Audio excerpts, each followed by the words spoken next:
Hello all zodiac signs! Welcome again dito sa inyong reading. So, this is your love life update.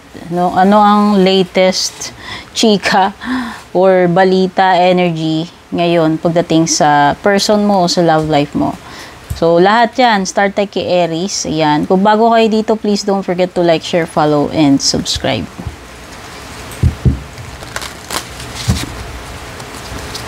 Maraming salamat doon sa mga nag-subscribe, nag-follow sa ating Facebook and YouTube.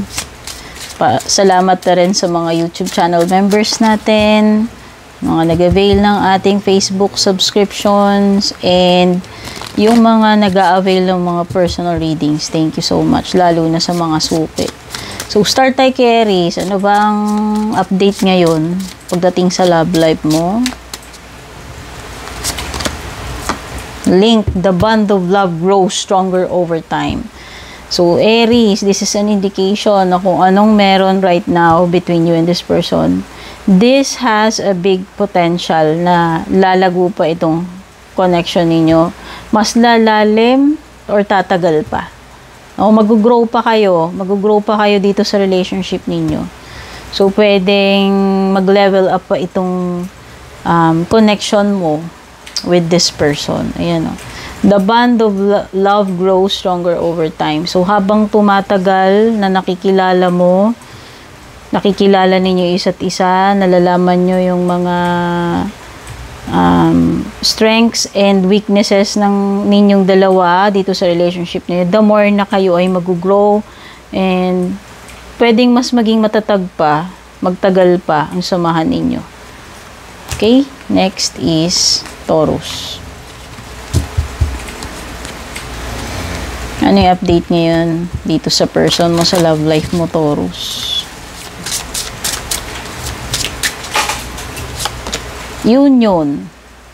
The union of divine soul counterparts is a miraculous event that begins when you least expect it. So, meron something unexpected na union.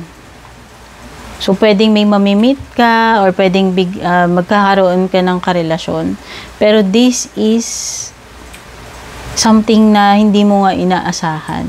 No? Na pwedeng kakilala mo or someone na ma-develop kayo, mauwi kayo sa seryosong relasyon or commitment. Ayan. May union. Pwedeng yung iba, pwedeng itong relationship na meron kayo, pwedeng mauuwi na to sa marriage. No? Kasi ayan may union dito may pagsasama. Okay? Or pwedeng hindi nyo ina-expect na may engage kayo or makikipag-live-in kayo or makikipag-jowa kayo dito sa person na to. Ayan. So, merong partnership, commitment, or pagsasama dito. Next is Gemini. Ano tong update pagdating sa iyong love life or person, Gemini?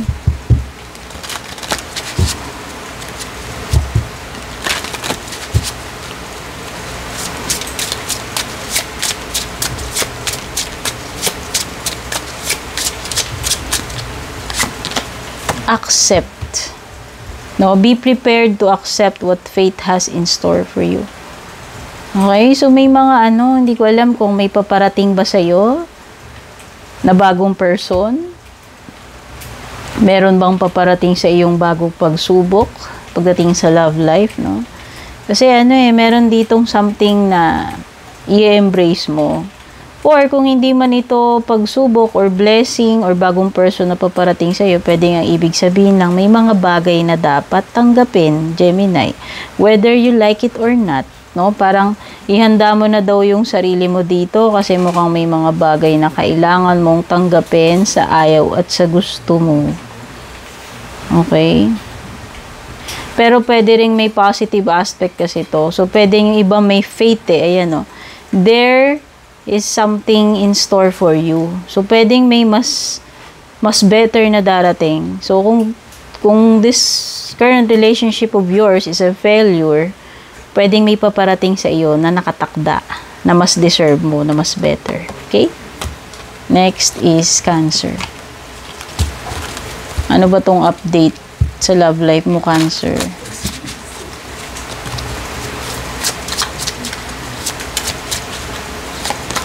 Surprise! Uy, you may be surprised. No? Hindi natin alam, Cancer, itong surprise. It could be good or bad.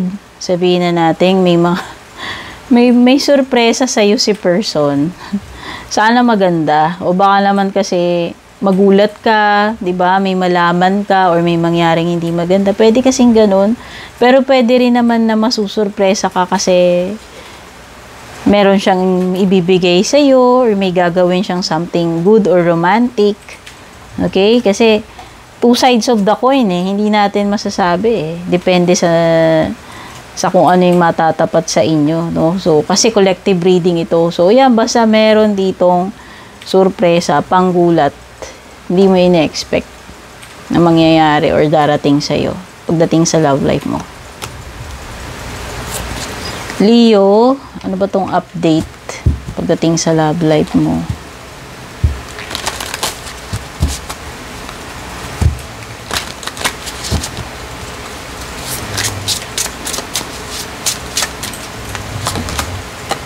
Recognition. The universe will help you recognize the signs and miracles. So, may mga palatandaan dito. At ito ay i-reveal sa iyo ni universe. May mga signs, no? Hindi ko alam kung red flags ito o anumang mga senyales, palatandaan na dapat bigyan mo ng pansin, no? Bibigyan ka ng hints. Bibigyan ka ng signal or ng kutob ni universe para ma-detect mo itong mga signs na ito. So, this is about pagiging pagiging aware and hindi pagbubulag-bulagan doon sa mga nangyayari sa relationship mo. Maganda man na to, pangit. No? Kailangan bukas yung mata mo nakikita mo kung ano ba talaga yung totoong nangyayari right now sa relationship mo, Leo. Okay? Next is Virgo. Ano ba tong update pagdating sa love life mo?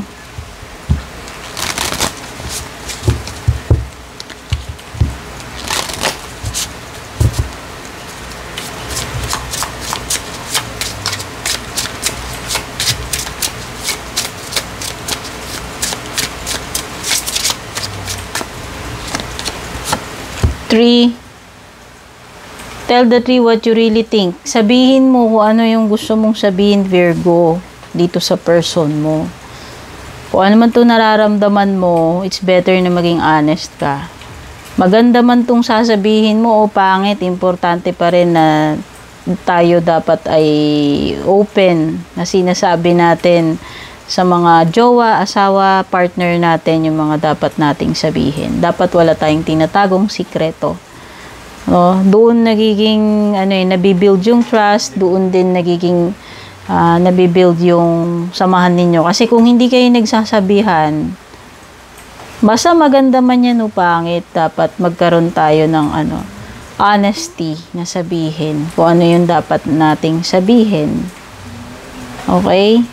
Aminin, sabihin, no? Importante yung pagiging open, transparent, and walang tinatago sa isa't isa. Okay? Kaya, sabihin mo na kung ano man itong dapat mong sabihin. Next is Libra. Ano ba itong update sa love life mo?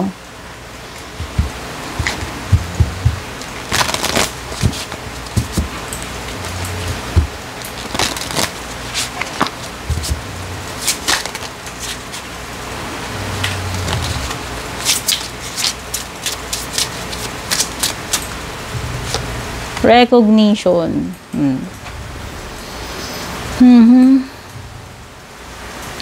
May mga signs, Libra, na wag mong i-ignore. Pwede may mga red flags dyan ngayon sa relationship mo. Or kung ano man itong mga palatandaan, kailangan i-take note mo. Pansinin mo. Huwag kang magbulag-bulagan. Maging honest ka sa sarili mo. Kung may mga nakikita ka man, wag mong i-deny. Okay? Kasi pwedeng may mga signs na dyan pero hindi mo pinapansin. No? The universe will help you recognize. So, kung meron mang mga hidden dito na nangyayari sa relationship mo, pwedeng magkaroon ka magkaroon ka na ng idea or pwedeng i-reveal na sa'yo ni universe kung ano man yung mga yan. Okay? Meron ka ng mga ano dito eh.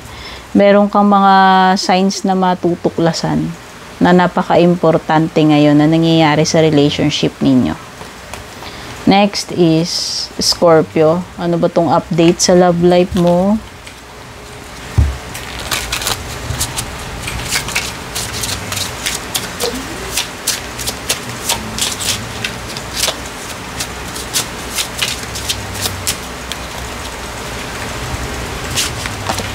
Openness. Be open to receiving divine guidance in relationship.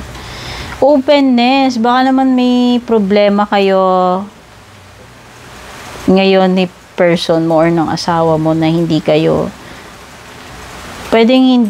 nagsasabihan. No, minsan kasi ganyan mas nag-o-open up pa tayo sa ibang tao instead na mag-open up tayo doon sa jowa natin, di ba? So, importante yung as a couple, as mag-partner, mag-jowa, mag-asawa, importante yung openness. Kasi 'di ba, kailangan natin mag-build ng trust, kailangan maging comfortable tayo sa isa't isa kasi kung talagang love mo yung tao, dapat komportable ka na sabihin lahat sa kanya. Dapat wala kang tinatago and vice versa, ganun din siya. So, two-way yan, hindi lang ikaw. Dapat kayong dalawa ganun. So, kung meron man kayong dapat i-open sa person ninyo, that ginagawa ninyo. Whether siya ito na gustong mag-open up sa'yo, or ikaw na meron kang dapat i-open up, no? So, vice versa. O sino man sa inyo. Okay? Next is Sagittarius. Ano ba itong update sa love life mo sa ngayon? Ang dapat mong malaman, ang update sa love life mo right now.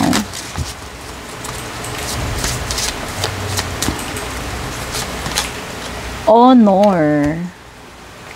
Treat the people you love with respect and you'll find your relationship becomes stronger. So, importante ang honor dito. Paano ba natin tatagalugin yung honor? Karangalan. Paano maging marangal? Dapat ikaw ay mapagkakatiwalaan, ikaw ay pure, sincere. So, ibig sabihin, dapat meron kang mga ganyang qualities or itong person mo. No? To be able na magkaroon ng trust dito sa relationship ninyo.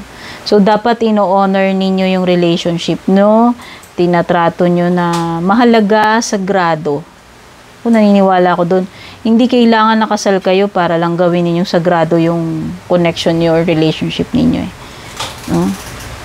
Dapat kahit hindi pa kayo kasal, tinitreat ninyo yung isa't isa, yung relationship ninyo na sagrado. Kasi pag hindi sagrado yan, ibig sabihin, pwede nyo nang gawin yung mga gusto nyo gawin. No? Pero kung sagrado ang tingin mo sa partner mo, sa asawa mo, sa samahan ninyo, sa marriage ninyo, no? Malayo kayo sa mga malayo kayong makagawa ng mga hindi dapat like infidelity or pangangaliwa, no? Kasi nga ino-honor nyo yung isa't isa at hindi lang siya about respect, malalim yung honor.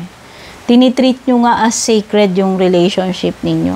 So, ayan, no, treat the people you love with respect and you'll find relationship become stronger. The more na ino-honor ninyo yung relationship nyo, doon siya nagiging matatag kaysa yung masyado kayong parang wala kayong pinahahalagahan or walang values, no? Kasi pagka ganun, kung ano-ano na lang yung gagawin ninyo, ng jowa ninyo. So, dapat pareho kayo ganun na tinitreat nyo with honor itong relationship ninyo at yung isa't isa. Okay? Capricorn. Ano yung update pagdating sa love life mo sa ngayon?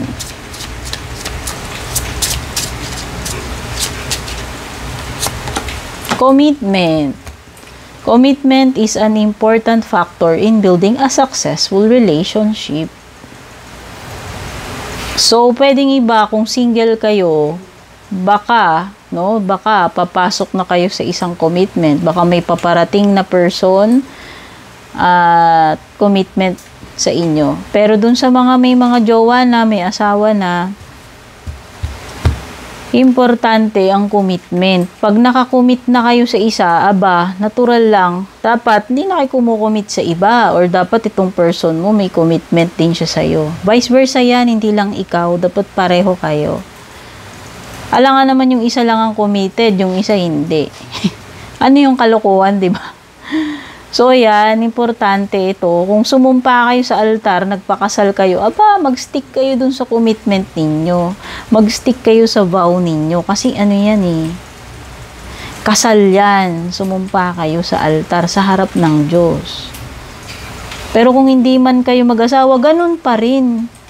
Diba? Kailangan ba kaharap pa yung altar para lang, i-commit mo yung sarili mo. Diba kung talaga namang importante sa'yo, love mo yung person, may respeto ka, at sagrado yun. Syempre, diba, importante talaga is commitment. Okay? Pwedeng iba kung single nga kayo, papasok kayo sa bagong commitment, magkakajowa, or kung kahit hindi pa kayo married, kung dati kayong may jowa, tas nawala, pwede ngayon, baka magkaroon ng bagong commitment. Okay? Or pwedeng iba, nagkakaroon kayo ng trouble or challenge, pagsubok pagdating sa commitment, tinetest yung commitment ninyo sa isa't isa. Ayan, no? Okay? So, importante ang commitment, Capricorn. Next is Aquarius.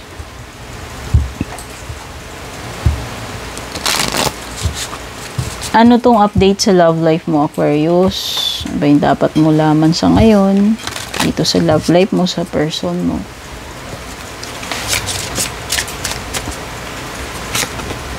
Allure.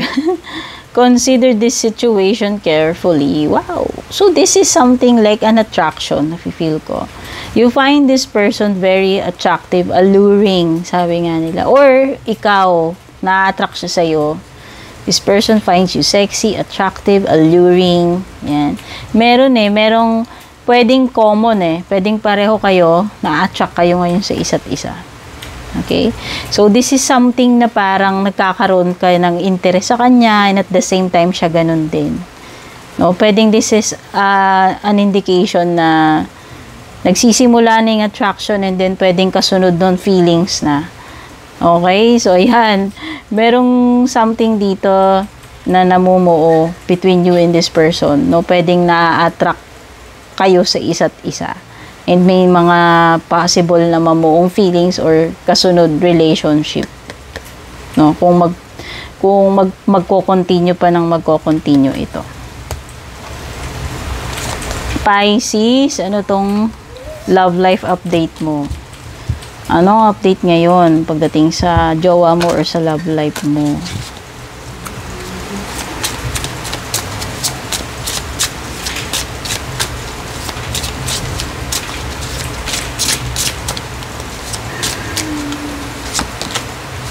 Cupid, love is in the air when Cupid is around. Uy, mukhang attraction din to, parang kay Aquarius. So, andyan daw si Cupido, naghihintay na may mapapana at mukhang ikaw yung tatamaan, Pisces. Either ikaw yung tinamaan ng pana ni Cupid or merong isang person tinamaan sa'yo. Diba? Kapag tumibok ang puso. Ganun diba? Tinamaan ka ni Cupid or yung person na to, mukhang tinamaan ni Cupid. Love is in the air, nangangamoy romance. Diba? So, yan, may romantic encounter, may something kilig moment na mangyayari. There is attraction, ayan. So, may romance, may attraction na magaganap or nagaganap right now between you and this person. Pwede kasing pareho kayong napana ni Cupid. no? So, pwedeng malakas yung tama sa'yo nitong person na to. Okay, so all signs, sana na-enjoy nyo itong reading nyo. Don't forget to like, share, follow, subscribe. Take care and God bless.